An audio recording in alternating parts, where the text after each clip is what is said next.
It's Chelsea versus Man United tonight, and you know I love doing a combined 11 as a preview, but I need help this time because this is probably the most interesting combined 11 that you'll do, simply because both these teams are not performing at the highest level. So I'm pretty sure the players selected on anyone's combined 11 will cause a lot of debate. It will split opinion, but I'm going to do it. But before we get into the combined 11, I just really want to touch on the fact that this game probably does not have too much substance left. Well, that's the chat going around. And I think it does, specifically for Man United. I think Man United are still chasing top 4. I think in reality, we have to look at it and be like, to be honest, top 4 might be too far. It might be a bit of a stretch because I think either Spurs or Aston Villa get it. For both those teams to drop enough points so that Man United can get top 4, that is a problem. But we know with Europe and Champions League format next season that 5th spot could be enough. So Man United need to do everything in their power to actually push for 4th or even 5th. So in this case,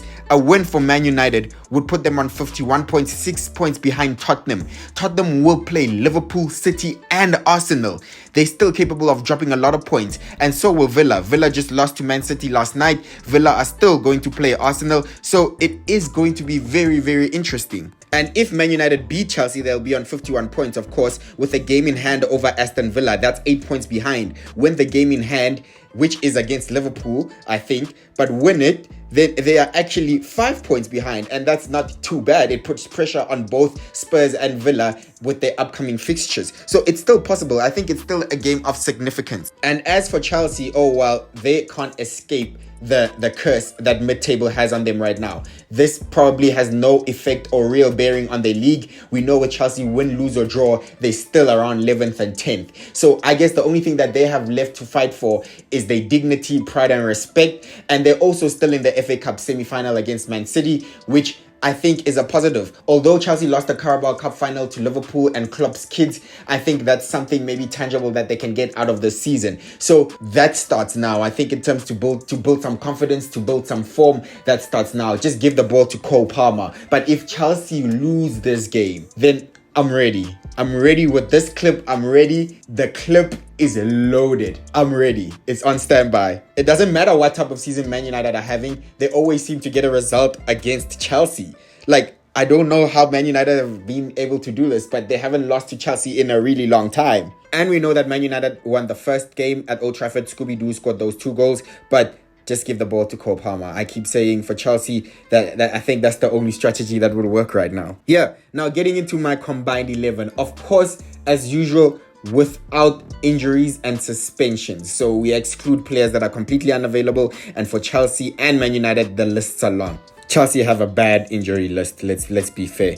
But yeah, let's get into it. Looking at Chelsea's possible starting 11, what is very clear is that I'm taking Enzo Fernandez and Cole Palmer. Cole Palmer obviously is the standout player from both these teams combined. He's actually running for possible player of the season and possibly young player of the season. So Cole Palmer, definite I'm taking. And I'll also be taking Enzo Fernandez. And maybe Conor Gallagher, I will put on standby for now. The rest, I am really not sure of. Now, looking at Man United's possible starting 11, for sure, I'm going with Andre Onana. Andre Onana has performed pretty well this season in the Premier League specifically. Yes, he had a torrid start, but he's adjusted pretty well and his stats are actually shocking. He actually has the highest goals prevented rate in the Premier League and has the second highest save percentage. That is pretty impressive. Let's be fair. He comes a long way from smoking or looking like he was smoking the loud thing every single game. Going back to Man United's side, another easy pick is Kobbie Mainoo. He definitely has been a breakout star for Man United this season. So he also will get a definite starting 11 spot in my combined 11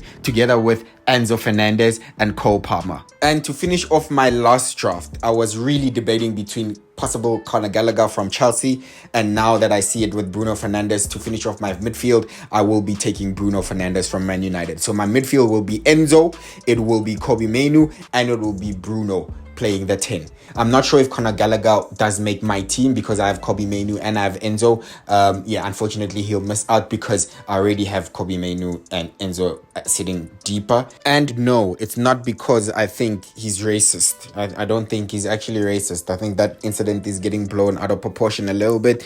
No, he's just not making my team because he's not the better player. Now, for the vacant positions, I'm going to start doing it like this.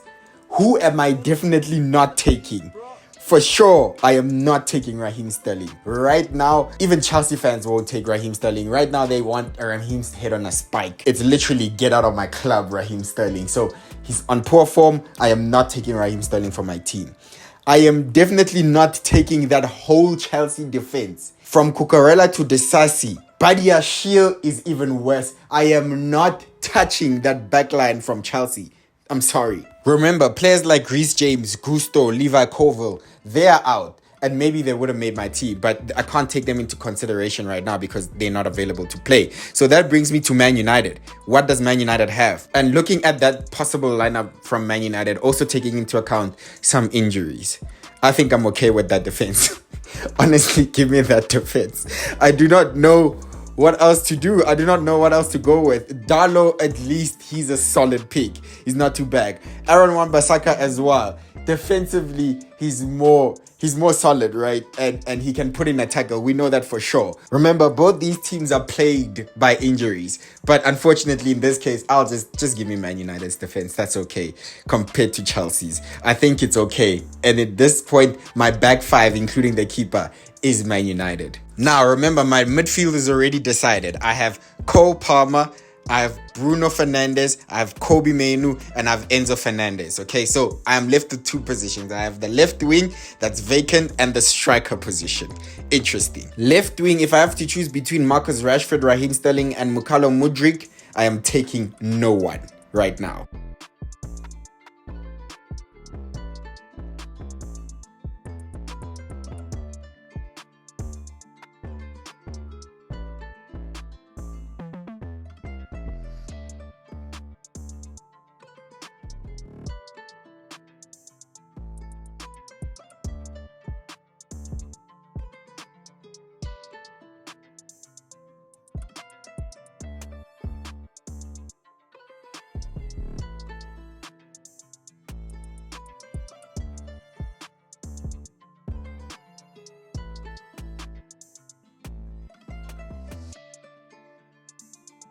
Yeah, unfortunately, my hand has been forced and I'm going with Garnacho. With Garnacho, at least I know I get non-stop running, non-stop hard work, non-stop trying. Yes, he doesn't get too many goals. He hasn't really done much since that overhead kick. I know he scored a brace against another team. I can't remember who exactly. But I'm going with Garnacho on the left and Cole Palmer on the right with Bruno in the middle. And if I'm choosing between Rasmus Højlund and Nicholas Jackson, I think Jackson has more goals. That's okay.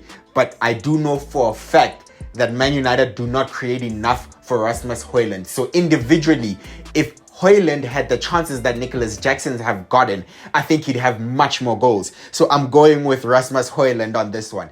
Just simply because Nicholas Jackson has missed sitters. He probably has the worst misses in the league alongside Darwin Núñez, also with Haaland a little bit, but at least Haaland scores way more than them, right? But in this case, the misses that Nicholas Jackson has had, they greatly outweigh the goals that he has scored, and therefore I'm going with Rasmus Højlund. And to manage them between Pochettino and Ten Hag, this was actually pretty impossible. Let's be honest.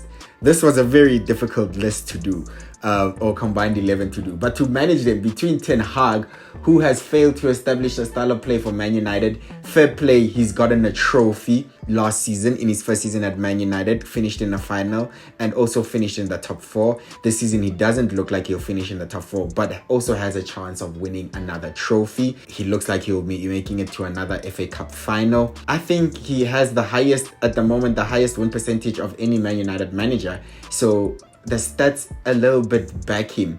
But in terms of play, it's not good. While at Ajax, in terms of play, it was amazing. Well, with Poch, he was an underdog manager with Spurs and then really completely messed it up at PSG, and he's come to Chelsea and messed it up as well. So because of how terrible Pochettino has been, and Pochettino has not really won a major trophy at Spurs. We know Spurs haven't won any trophy, and at PSG he was supposed to win the trophies that were there available, but he also lost the league and obviously didn't make significant inroads in the Champions League. So because of that, I have to go with Ten Hag. I'm sorry. And he's now inherited $1 billion squad, and Chelsea are lingering still in the 11th, 12th mid-table position. So for me, I have to go with Ten Hag. It looks like I was riding Man United in this video, but I don't know, I feel like my hands were forced. Chelsea are that bad. That's personally what I think. Hopefully they can try, spin the narrative tonight, and let's see how the game goes. I hope you enjoyed the video. I don't know what your thoughts are. Please subscribe, and I'll see you on the next one. Bye-bye.